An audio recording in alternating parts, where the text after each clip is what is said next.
The emotions of those who are thought to be beautiful are always full of sorrow, and honor tradition disappears in the cry of the weak. Winners of a battle will eventually decline in power and become losers, and then those losers will cultivate a new leader. Trays, what are you trying to get at? I'm telling you, I want to be a loser.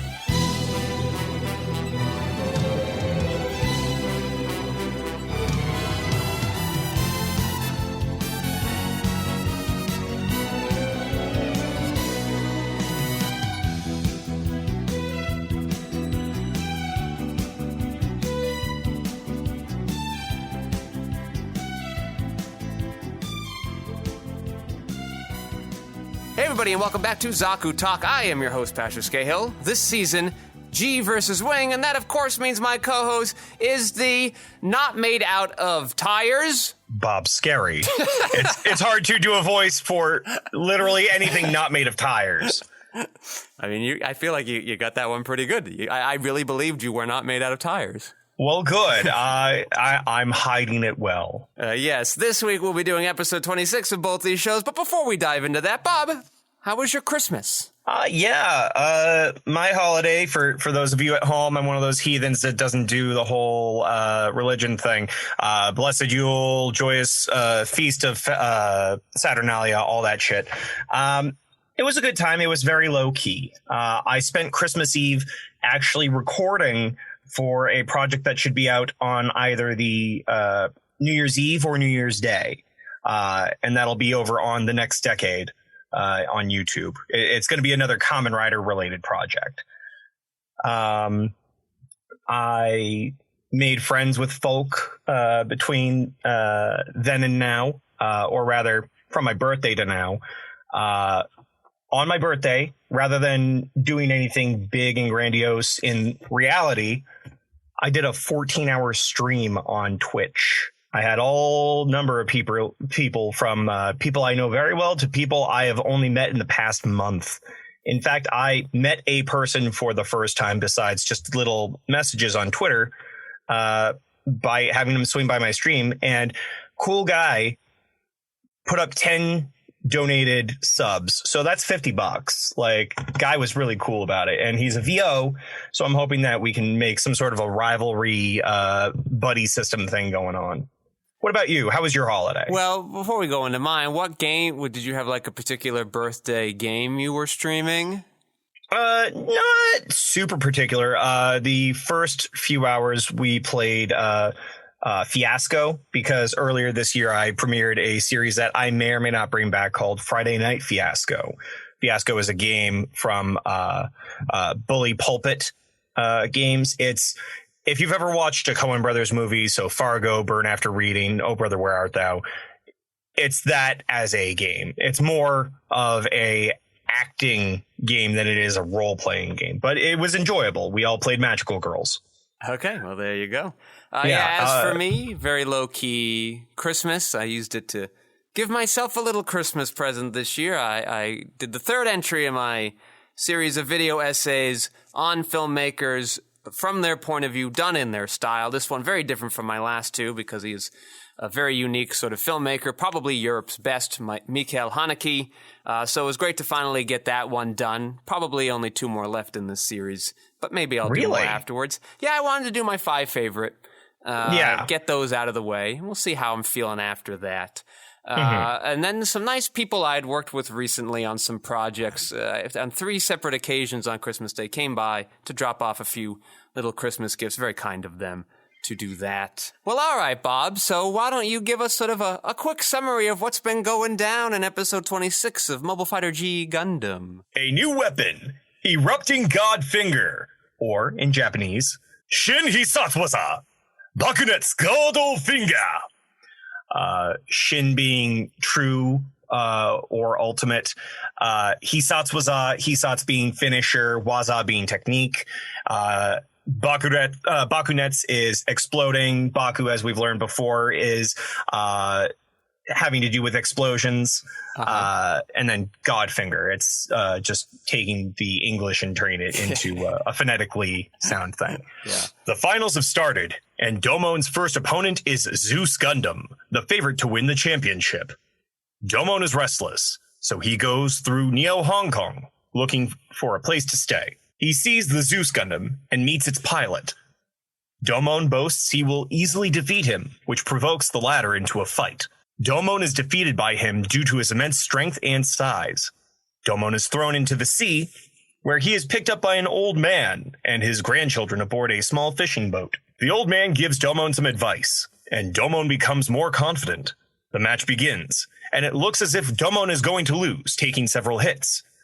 It turns out, Domon was letting the Zeus Gundam attack him, and Domon defeats the Zeus Gundam with his new technique, the Erupting God Finger. Yeah, that sounds like what happened there, so I'm on board with that synopsis. Yeah, what about you over on New Mobile Report Gundam Wing? Well, over here in episode 26, we have the Eternal Flame of the Shooting Stars, or in the Japanese, I will poorly pronounce, Moetsukanai Ryusei. You're pretty damn close. Moetsukanai. So the in between from the TSU, just you have to kind of run over it. I see. Yeah. But Moe in the first three letters there is coming from hot fire. So that's where we're getting our flame here.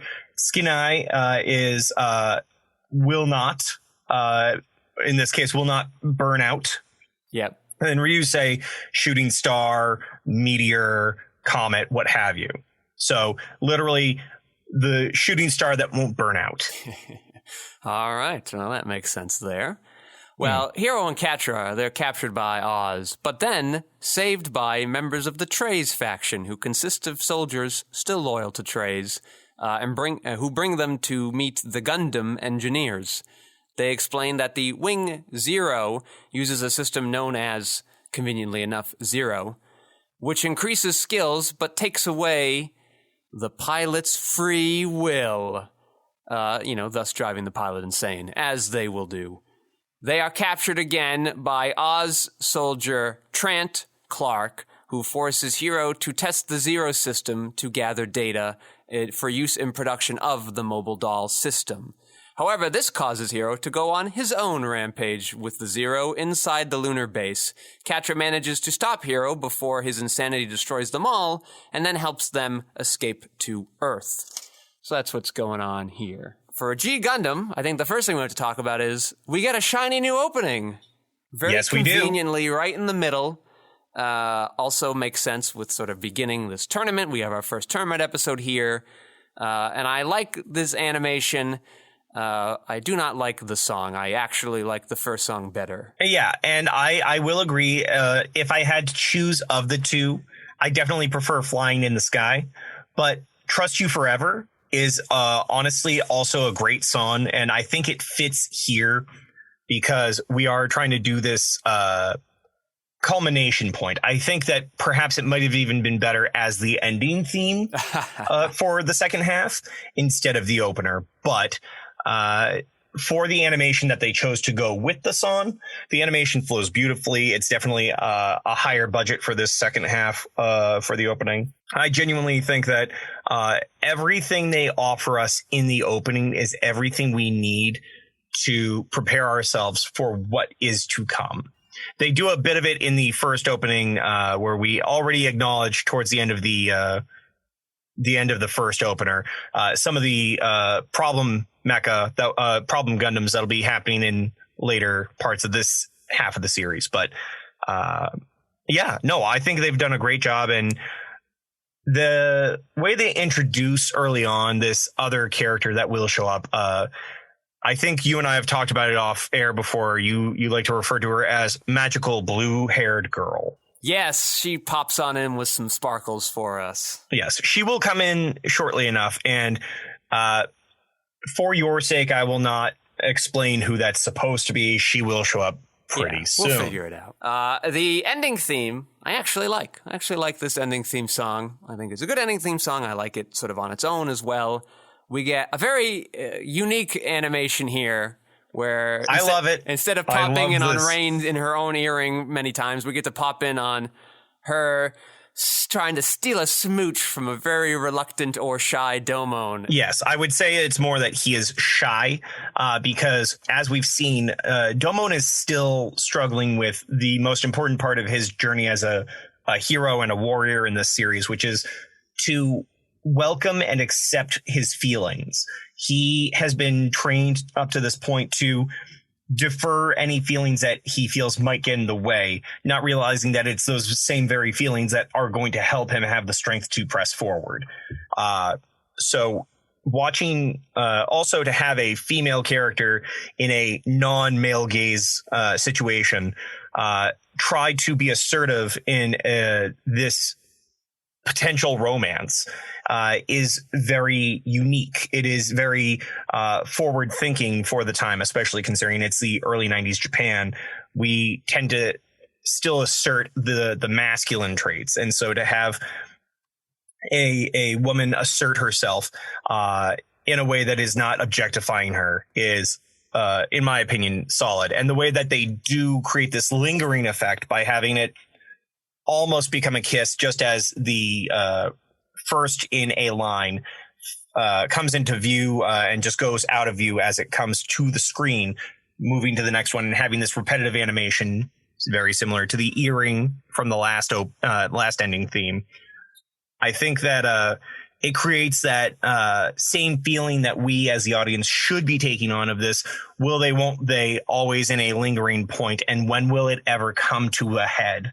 When will we get to see these two come together in a true and honest relationship? And the episode opens up, and Windmill Gundam goes out like the bitch that he is very quickly at the hands of our Greek Gundam, who is sort of gets announced after his victory as the favorite to win the whole thing, or a heavy favorite to win the whole thing. Probably not the great tension to build with that because we've never seen him before, so I find that hard to believe that he's not going to lose in this match.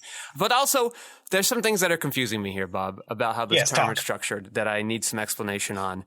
Okay. So Zeus Gundam had to fight this opening round, and then immediately has to fight Domon, who didn't have an opening round. Is that like allowed? Is that what's going on here? Did Domon fight somebody off screen?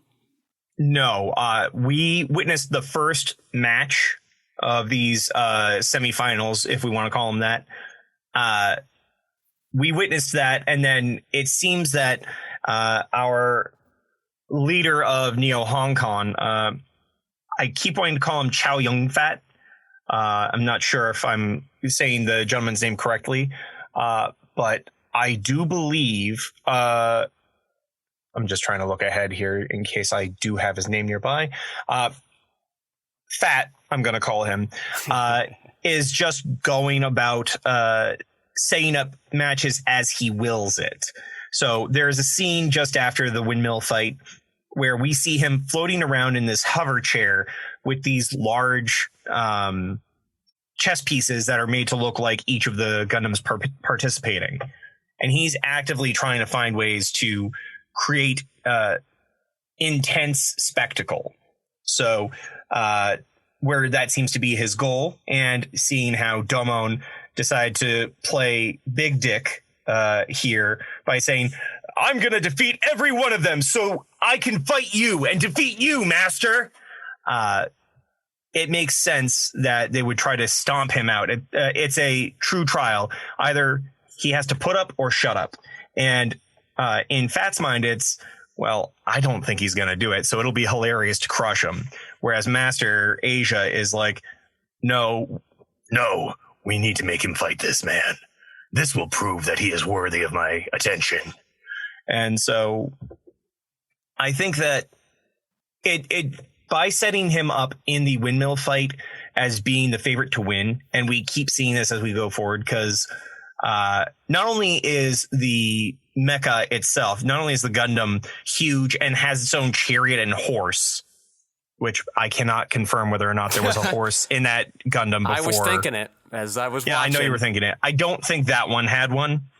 But then again, it might be an afterthought, and we just don't get a chance to fall in love with the horse before it dies, as opposed to Funsaiki. Anyway, by setting up the expectations for this individual from Neo Greece, it allows us to see that he was meant to be a formidable member, and had the fights gone on without doing this one first, it could very well have been that it would have been a much harder fight for Domon, considering his mental state as we see over the course of the episode. So here's where I'm going to arbitrarily draw a line. It's very arbitrary. I buy that the people in space in the future have decided, okay, we're tired of warring with each other. Let us set up a system where we will each send a representative and we will fight. And the winner of this big fight, they will be the ruler for the next, 4 years or so. Yeah. I buy this. I've seen this. This is what ancient cultures kind of used to do because they didn't want to sort of, kill off chunks of their armies at a time. This is how a lot of battles were decided. What is crazy to me is that they said, also, if you win, you get to now do whatever you want during the next tournament.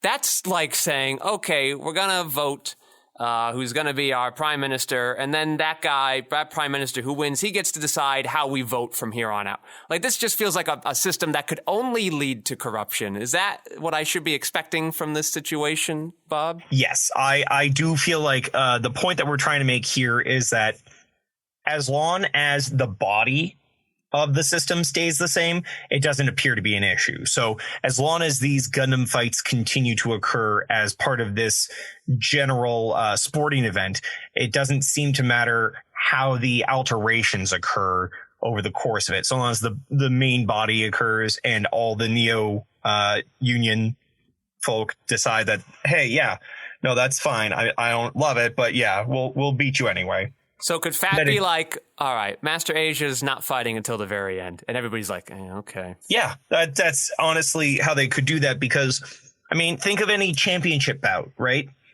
If you look at it as you have to work up to get to the championship level, then you are saying my guy is strong enough that he doesn't need to fight his way back up. You are trying to defeat our nation. I get to say that our nation is the last fight that you have to deal with. We are looking for the strongest, both in terms of physical prowess and technological prowess. So this is what is apparently supposed to be indicative of a strong enough nation to rule all of Earth and space. Does that make sense? It does make sense. I think it's a terrible system. I'm upset everybody went for it, but whatever. But compared to like outright war, like literally comparing this to Gundam Wing for a moment. Well, I just don't know how, like, you've got to be incompetent if once you gain power, you lose it. The system is so stacked for you to keep it. No wonder British guy's winning 3 times in a row. Britain's just like stacking the deck for him. So could Fat then go like, all right, Domon, your next opponent is 6 opponents at once. Could he do that? I don't believe so. There is something to be said for what will happen in the final bout. Okay. But that is far and away from this moment. We have at least another 15 episodes, I would say, at bare minimum, before we have to worry about that. So if he does it, though, like, what governing body is there to stop him? He's the head of it all. He's technically the head of it all. It is still very much like, it's like the United States, right? We follow our Declaration of Independence and our Bill of Rights. If at any point any given governing body of a state decides, nah, fuck that, then the rest of the other states that comprise this country can say, no, fuck you and your stuff. And then we go into a civil war. They're trying to avoid that, but if push came to shove, they would absolutely do that. Okay. That's why each nation still has like their beta units. Like we saw the fishy units down in Neo Mexico, yeah. Right? Mm-hmm. Who were affectionately called by the director Duck-chan. But the each nation still has general military paratrooper units. Very much like if you think of the UN having their military as a group unit. We had talked some episodes back about how Gentle Chapman was the winner for 3 sessions in a row of the Gundam match. After that third one, there was a mini war. There was a brewing of a war that was going to occur for about, oh God, I think it was between 8 and 12 years before we got to the 12th Gundam match. And that's how Neo Hong Kong got into play. But during that section of time, they avoided doing the Gundam fight because we were on a tension of possibly having lost that as the governing medium. It's also the way that they figured out how to still make this the 13th Gundam match with it still being FC60. I would watch that prequel show. I think you could find some interesting things in there. I mean, maybe, but it would take... It then becomes a normal Gundam show and is no longer what G Gundam is supposed to be, which is a little more in the Super Robo place.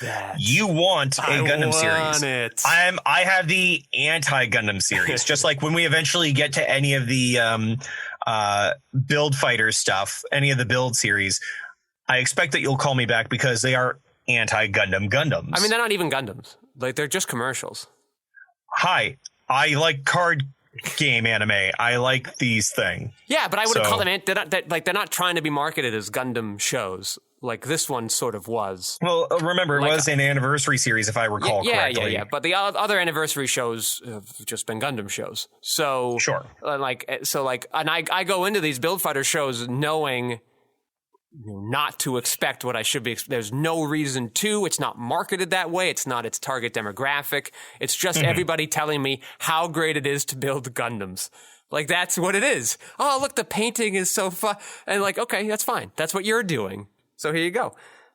So we talked about it. Domon, the last episode, saying, I'm going to win all my matches. Yeah. Tournament question for you.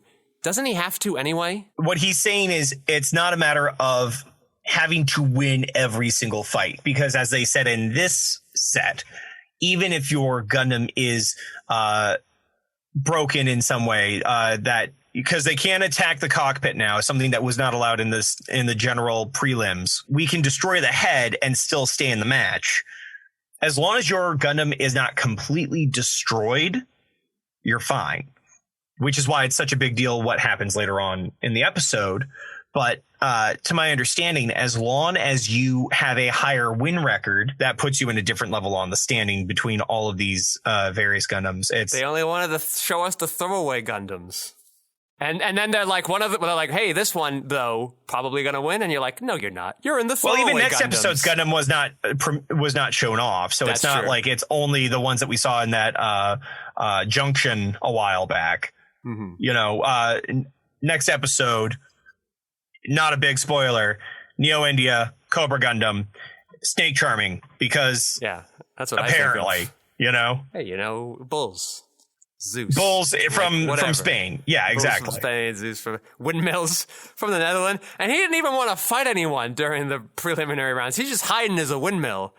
Like that power is ever useful. Like, you can really only use it in areas where there are windmills anyway. Do they say that in the English dub? No. Like, that's just based on, like, him. Because when we catch on him during the catalog of ships, he's just sort of like a windmill and then transforms and he flies off to Neo Hong Kong. So, like, he's just, like, why are you just hiding there? And, like, it's not even a good disguise, because if he went to any other country, he would just stand out as like, oh, weird windmill. That's probably a Gundam or something suspicious. I mean, possibly, but the way I look at it is, have you ever played Mega Man games at all? I don't think so. Okay. Well, a very popular thing that was used in design back then was if you wanted to have a wind-based ability, it was generally due to some sort of a fan or something. So like Airman in Mega Man 2 was literally just a giant fan for the center of the body and having a very simplified design elsewise, because he would just create bursts of wind from his chest. It was the easiest way to do that on a large scale is a fucking windmill, That's all you are. Netherlands, you're a windmill, and you're a fucking shitty windmill, and you're that's why you went out. He made an entire hurricane, dude. Oh, yeah, a big help it was. Mm-hmm. Well, I mean, when you put wind versus lightning, which, by the way, I just want to point out, I did not care for the design choice, and then we'll get back into this, that they gave the Zeus Gundam an electric hammer. Like, I'd buy that if we were talking the Thor Gundam. They both have electricity. I get why it might have gotten lost in translation. I would have preferred a lightning spear of some kind. You know, give me a lightning rod and use that, you know? And he just like pokes people with his rod, just poking them. Well, he could poke people with his rod, or I mean, it's like the Phalon flags. They have these giant freaking spears that they can still use, you know. So why not design that for Neo Grease instead of a freaking electric hammer, which was never his thing? If we're going Greek and Roman, that would have been a Hephaestus thing and would have been a fiery hammer, not an electric hammer. Well, you know, he could have been a bull Gundam too, because Zeus loved doing that. And then sex up the other Gundams. I would have gone Goose before then, but that's me. He does it all. He does it all. He's just any animal. Yeah, because I think he did it as an ant once. Yeah, I think that is true. Snakes. Yeah, some form of small bug. Yeah, anytime an attractive lady turns 14, he's like, yes, let me go down there. Okay, so this is where I'll say, for anyone who ever had a question in their mind, I think that Zeus was just somebody's persona back in Greece, and Rome picked it up because we're like, oh, that's interesting, but DL. Because Zeus just had too many personas. Zeus is the first furry. Domon then goes to challenge Zeus guy on his ship, and then he gets in a fist fight kind of with the guy who might legitimately be 9 feet tall. The tallest Greek man that ever walked the earth pilots this Gundam. So I don't know if it's translated as Marcelot or Markalot in yours, but I'm going to say Marcelot. Kronos is the name of this gentleman. He is, a giant man, red hair, huge body build. Whereas for some reason his walk around clothes are just Neo-Grecian pseudo toga. Yeah. He looks like the Goliath of a David and Goliath story. This man is literally, if we can assume that Domon is about 5 feet something, he's got to be about 10 feet tall. I know, he's so big. He stands clearly at least double, if not a little more than double his size. Yeah. And it's interesting they went with the red hair for the Greeks, very much known for their red hair, I guess. Well, I mean, it might have been just a stylistic choice to show that he is an offbeat one. Yeah. Or maybe they just did a design change at the last minute for going from a Neo-Norway Thor Gundam into Neo-Greece Zeus. Yeah, a lot of and they just did a quick fix here with these two, which is fine, but sort of amusing. It would explain why he has the hammer, is all I'm saying. Yeah, Domon gets launched off the ship. He gets rescued for some reason by an old man who instantly loves him, tries to trick him. And both parties involved in the tricking really like to over-explain that the tricking has happened and that no one was tricked by it. So I want to make a point though. Okay. This is a good thing. This is a feature, not a bug. Okay. Well, they talk about a bug, and Domon really excited to be whatever bug he is. Yeah, a wander bug. That he knew wasn't real anyway. So like whatever. Okay. So hear me out. Okay. It is a very common trope, at least from the stories that I tend to partake in, that you give false hope. You give a narrative to help re-inspire someone. Yeah. Oftentimes, this is done by creating your magic amulet that's literally a Dollar Tree toy, or you give them liquid courage that is not supposed to be liquor, but instead some good luck potion or something, and it's just water with a little bit of sugar in it or something, and then that inspires them to go through the placebo effect and feel more contented. It's a blue blanket of comfort. I was so pissed when they started trying to do this in this episode, because I know that we've had Domon be dim here and there, but he has had growth. Yeah. And I was afraid that they were going to take that from him and turn him into I am fighty man and that is all I fight do. But by the end of the episode, he knows that what the old man was doing was trying to instill him with confidence. And he took the kindness of the old man and then accepted it by not ruining his thing, while trying to remind him that, you don't have to just be the best in terms of fighting. The idea of the old man thinking that he got to do the tropey thing, and then for Domon to confirm, no, I just didn't want to ruin it for you. I totally knew that was a spice thing, but thank you anyway. He's thanking him for showing confidence in him after getting his ass beat. So I would rather not spend 5 minutes on this little subplot, because he clearly doesn't need this sort of false hope, because he never had it, because he knew it was always fake, even though he loudly proclaims that he's the Wanderbug for some reason, this thing he doesn't believe anyway. And two, I fail to see how the kindness translates to him suddenly being able to beat him, especially since it seems that the thing that lets him beat him is the new technique that Carrot and the others just somehow didn't find the time to mention, like, oh, hey, there's a new thing you can do.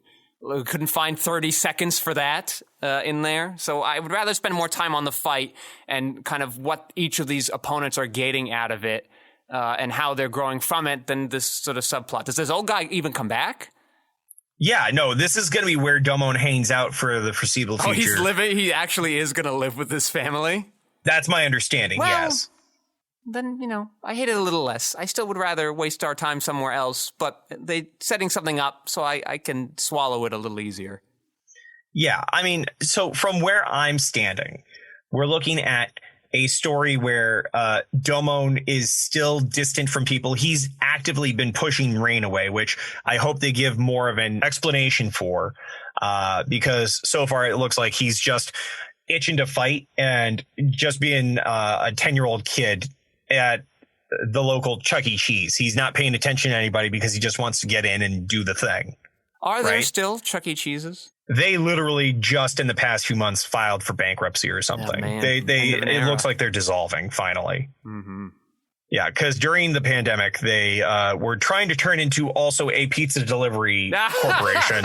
That's why. To sell their pizzas outside of the location. That's why people went to Chuck E. Cheese, for the pizza, of course. Listen, I fucking loved that pizza. Oh, good Lord. I'm not saying it's good by any standing, but the taste of that pizza is still etched in my mind. And when I taste a different place's pizza, it's not that it's, amazing, the best thing I've ever tasted, but it's comforting is what it is. Okay. Anyway, so getting back to it. So we have Domon zipping around, zippity-doo-dah, not paying attention to anybody. And I think I'm less worried about the old man inspiring him to look at his tactics differently instead of trying to do I'm just going to do one-hit KOs like he did for Chibbity Crockett all the way back in episode 2 to this gentleman here who Marcelot. He realizes he can't just one-hit KO people. He's actually going to have to handle a fight, something that we haven't really had a whole lot of in this show of fights. But doesn't he? No. So in that first human to human fight, he tries to do a knockout kick, and then he just like, that's funny, I'm gonna break you now, and then just beats the ever living hell out of him. And when he's down on the ground, crushes him with his own foot, and then throws him overboard. He could have actively murdered that man. Okay, but doesn't he win the Gundam fight with his one-hit super punch? It's not a super punch because hold on. So the thing that bothers me, as I was trying to get to, is not the story that the old man says that teaches him that he's going to need to take his hits to find the weak points. It's that Domon only in the middle of the fight learns about the special technique that he did not think to ask about. And at least in my subtitles, I don't know if it happened in your dub, he is surprised to find that this model of Gundam, the one that is based on his Shining Gundam, it is clearly almost the same model except with some modifications, can do a similar shining finger. Why would you not think that the machine that you've been battling with this whole damn time might have a variation at the least of your special technique that was made for you. You know, that's the thing that bothered me about this, because then it does become really just a Deus Ex Machina situation, which, by the way, the fact that we have a God Gundam, a God machine, having a Deus Ex Machina, a God in the machine. Okay. What, is it not to you? No. Well, fuck you too. We're examining story structure, and every time he needs something to get him out of a jam, it just suddenly, boom, it's there. And so, I don't know, it's hard for me to, like, care at that point. All right, well, we're going to take a little sidestep here to episode 26 of Gundam Wing. What's sort of jumping out to you here? Well, I appreciate that we are acknowledging the Treize faction being a thing, that it's not just Treize gave up and is suddenly under house arrest, which, by the way, I'm still not getting the meaning of the gun here. Can you explain a little further on this gilded gun that gets pulled out by the Romefeller lead? So what is tripping you up about it? He just pulls out the gun on top of his podium there, and then Treize just goes away, acknowledging that he is under house arrest. But why pull out the gun if he's under house arrest? Is there like some ruling that I might not know from a Western war standpoint or something here? It seems like it could have been a gavel, and a gavel would have made more sense to me. A hammer crushing the loser, the weak. But to just, without using the gun, without pointing the gun, just putting down on the podium a gold filigree gun, what is the point of that? So the implication is that technically, and Tubarov sort of alludes to this too, technically they should execute Treize for no longer going along with the Romefeller's plans. But, you know, as Duke Dermel mentioned last episode, he says, well, you know, you got us this far. You've been a great soldier till here. We're just going to lock you up in the house. But the decorum and the refuge, like, in theory, he's supposed to kill him with this gun. It then sets up Treize to give his bit of just like, that's the thing you would use to kill somebody. You've made it just look fancy. It's not about war. It's not about honor. It's just a thing to make you look like a dandy. If I killed somebody with that, I would feel nothing. Because it's no different than your mobile dolls. It's this hollow thing of power and nothing more. There's nothing really behind it. That's sort of what the gun is going for. But yeah, Treize locked away under house arrest. He's confined to the Romefeller premises, as was mentioned last episode. Tubarov, not a fan of that. Just wants him out of there. Tubarov is a dick. I hate him. I hate everything about him. Let him get shot, but don't give us any ambiguity with him, please and thank you. So I appreciate that there is a defection by the loyalists to our good Treize, because it definitely feels more realistic in that regard. Not every soldier is only going to adhere to every order, much different from the gentleman some 2 or 3 episodes back who was only handling any order in the strictest sense without taking into consideration any thought for himself. To be able to have a faction that was working with the scientists was helpful, at the least. It made it feel like they weren't just 5 scientists that were somehow evading this entire moon base. So, you know, that's neat. Yes. You know, this is a problem that Rome had in its imperial days, imperial days, I guess would be a better word, because you had all these kind of protectorates all around Rome, outside of Rome, that you put a governor in charge of. But you're so far away from Rome and Roman society and Roman culture, and even to a degree Roman laws, that it just becomes easier if you're a soldier to serve your governor, you know, more than your state. And Romefeller has an even bigger issue where it's not even really sort of a state. It's like a collection of people from various states that have pooled together for like-minded reasons. So if you're a soldier, are you going to sort of follow some vague body that technically has governing power mostly through you, that you never really see or interact with or can point out on a map? Or are you going to go with the guy that was out there on the front lines with you and sort of inspired you to be your best self, and things like that? Well, that's that leader versus boss thing. But because I, up to this point, have not seen Kushinada on the field, I've seen him have his fight while in transit with Wu Fei, but other than that, I haven't seen him on the same level as Zex. So some episodes back, you definitely pointed out to me some concept of the boss versus leader thing that I brought up. I think it's interesting to look at both those characters and think in your mind boss versus leader. And like, because I don't know, like the more that the world kind of changes and these people react to it, they live in it, the more we get to learn about them. Especially as they change. You know, Trace is under house arrest. He's put himself essentially under house arrest because he wanted to change. He didn't like where history was going. He's brought upon his own arc. And as Zex is kind of going through space trying to be an ambassador and not really running into any luck, he's going to have to, he already has changed to do that, and now he's going to have to find a new plan after that. Yes. So I am looking forward to seeing both of them ideally be leaders and neither of them be a boss, as I believed Trey's to be at one point. It's very clear to me that this individual in the Romefeller Society, or whatever they're called, they are definitely more of a boss type. And the entire Romefeller Allegiance Foundation, what have you, they are very much bosses. And I can't wait to see them be destroyed in the way that they inevitably destroyed the individuals that we're going to create peace at the very beginning of this series. So now I want to discuss something to make sure we have time for it that has always greatly annoyed me in the show and has never been satisfactorily explained, and I wish was removed in the manga. They did not. Is when Hiro leaves the Zero System, he has this weird glow, and then Catra touches him. And I wanted to talk about that. He has the glow, and he's like, this is the hardest space. And I go, what the F are you all talking about?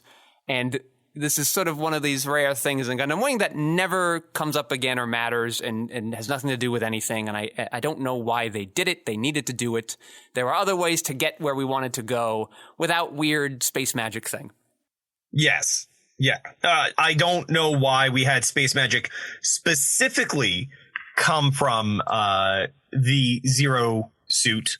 I would understand if it was something like the Zero System is creating some sort of AI that has become an entity or something like that. Like, you can feed me a little bullshit, but when it is literally just the heart of space is speaking to me, we must go to Earth.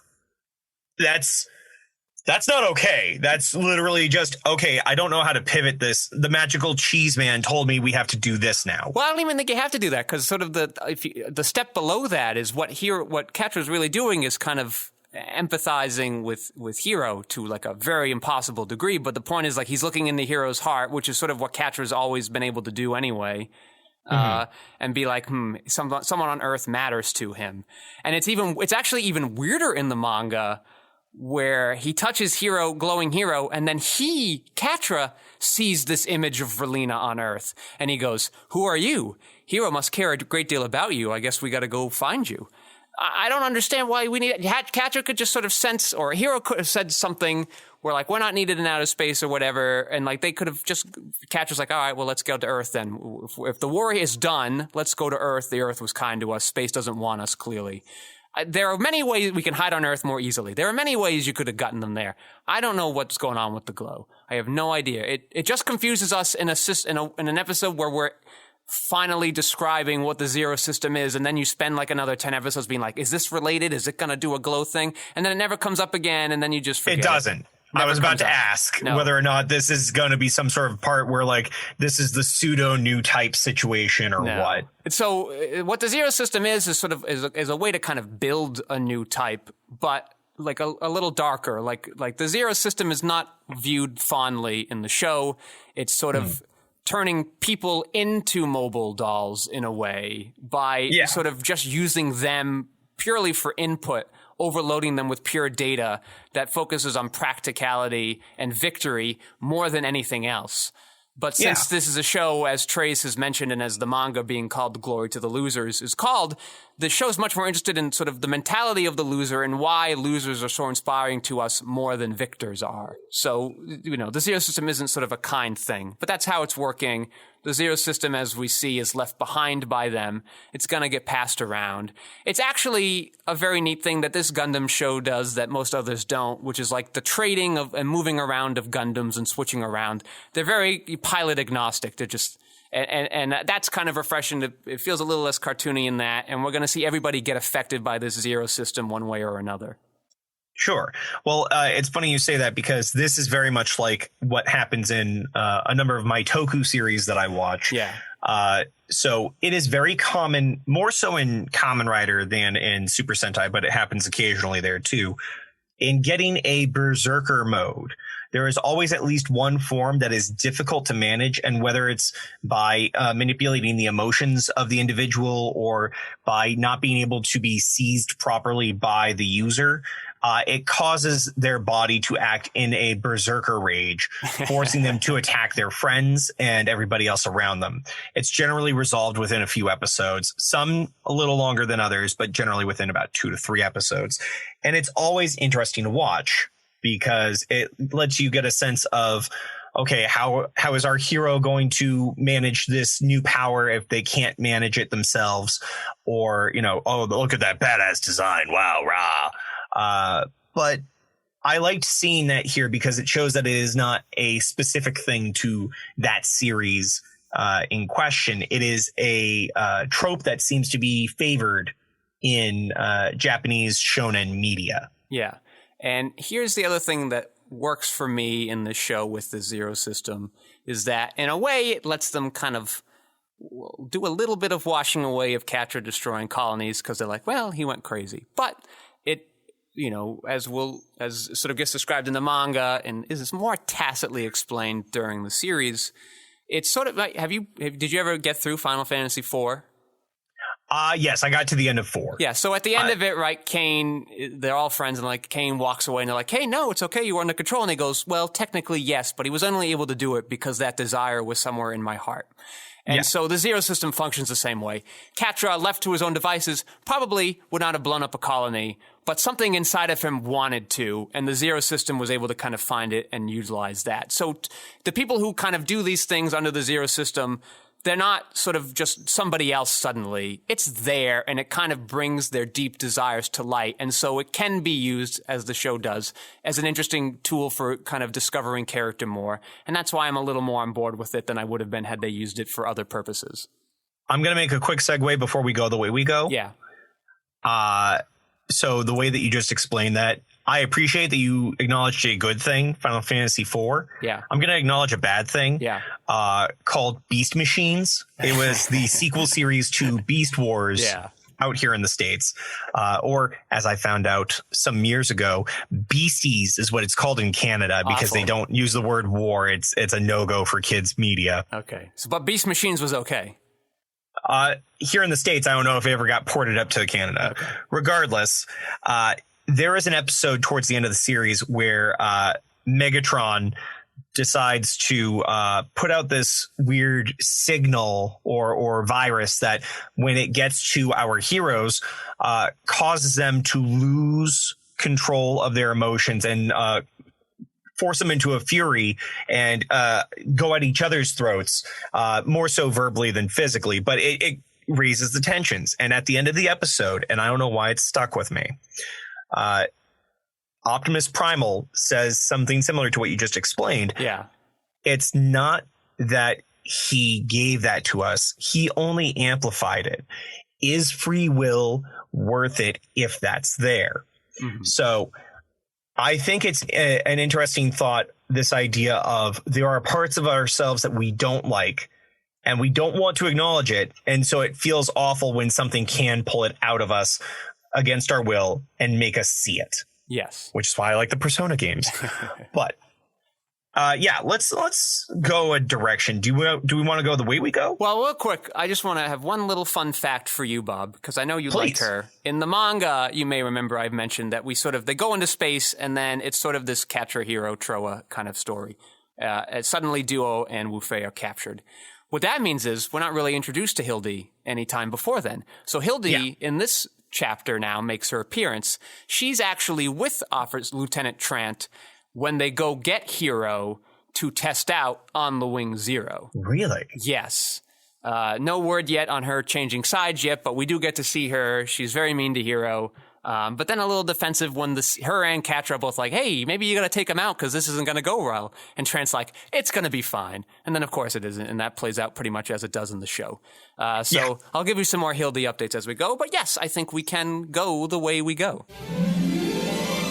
Like sand through the hourglass, this is the way that we go. What I like that anime openings can do that we seem less excited to do in America, or maybe it's harder to do with live action things, is sort of what you can kind of convey with your opening theme song about who these characters are and all the fun things you can do, the sort of stylized kind of things you can do that even if your show is a more standard animation, your opening can kind of go and be weird and do that. Yeah. And I first sort of noticed this, I don't know, maybe 10 or so years ago, maybe a little more, when I started accidentally watching Soul Eater as it was available on Netflix. And you're kind of watching that opening and you go like, oh, this is kind of, and like you kind of knew who all these people were, even though there's like 8 characters they're throwing at you in that opening. You got a good sense of who everybody was. And like that was sort of great. And I just thought of it this week because of the 4 openings we get between these 2 shows, I think this second G Gundam show does the best job of kind of letting us know who everybody is, giving that energy to us across what I wanted from it in the opening one, because I didn't remember who most of these characters were. But we get it here, and so I'm okay. I'm glad that anime still does this even now to this day. Gundam's gotten a lot better at doing this as well once they got out of the 90s. And so it's been a great to have that in this media. Certainly. To that, I'll throw a little thing before I go my way. If you like that sort of thing, I want you to find the opening to a series called Bakano. No, yeah, that's another great example. But I watched. Yeah, it does an amazing job. That has like 15 or more characters. There's a million characters. You have to follow everywhere, but each time they show someone in that opening sequence, you get their name and you get a small vignette of maybe 1 to 3 seconds of them doing what they do. Yeah, it's perfect. Yeah, it's enough. I don't even need their names. Like just knowing what their thing is about and where they fit in the story, that's enough. And it's all kind of very kinetically well connected. It never loses energy as we're transitioning. It's very efficient and economic, and I wish we could sort of do that more over here. Yeah. But the way I go this week is the idea of the fighting ring in almost every shonen series is always the same. Whether or not it's a square or a circle, within that space, it is always grid lines. It is always the same concrete with very specific grid lines. And I don't know why, but I have always loved that aesthetic. It's got to be something with my love of patterns or something like that. But I don't care if you've watched Dragon Ball Z, My Hero Academia, Yu Yu Hakusho, or G Gundam or anything else. There is always, if there is a tournament portion of your episodes, that grid space. And I just like it aesthetically. And even when Cell makes his own arena, he's like, nope, we got to get some fucking lines in this shit or it doesn't count. Yeah. Sal, you've been alive for 2 days. How do you know that that's the de facto tournament thing? He just does. I know everything because I have literally everybody's cells inside me. Why do you think I chose my name? Oh my goodness. Oh, it's the worst. But this is getting a little too nerdy, and I've been on my feet enough here. Do we want to go to the nerd corner? Yeah, well, that's just going to get more nerdy, but let's go anyway. Let's take a walk to the nerd corner, where we will talk about a lot of nerd stuff. Yeah. Mine's not that nerdy, but I watched this episode earlier in the week, and I immediately thought back to my complaining about them not doing this. So I wanted to give them a shout out this week. A few episodes ago, I complained that The Simpsons has, 1,000 characters, and they could do what Gundam Wing could do and, just sort of follow these other characters, but they can't for contract reasons and star reasons and things like that. But they found a way around it in their most recent season, the episode 8 of their most recent season, season 32, where I think it's called The Road to Cincinnati, where we primarily follow Skinner and Chalmers on like a road trip kind of comedy movie thing, where Skinner's desperately trying to get Chalmers to this very important speech he has to give at some convention. And, you know, I kept waiting for like this B story to happen with the Simpsons, but like they never show up. There's a little bit of Bart at the beginning where he gets Skinner to like go, he's like the inciting incident, gets Skinner to go help Chalmers out. And then at the end, Skinner like gives him the report at the end. But all the voice actors actually play like minor characters they run into on this road trip.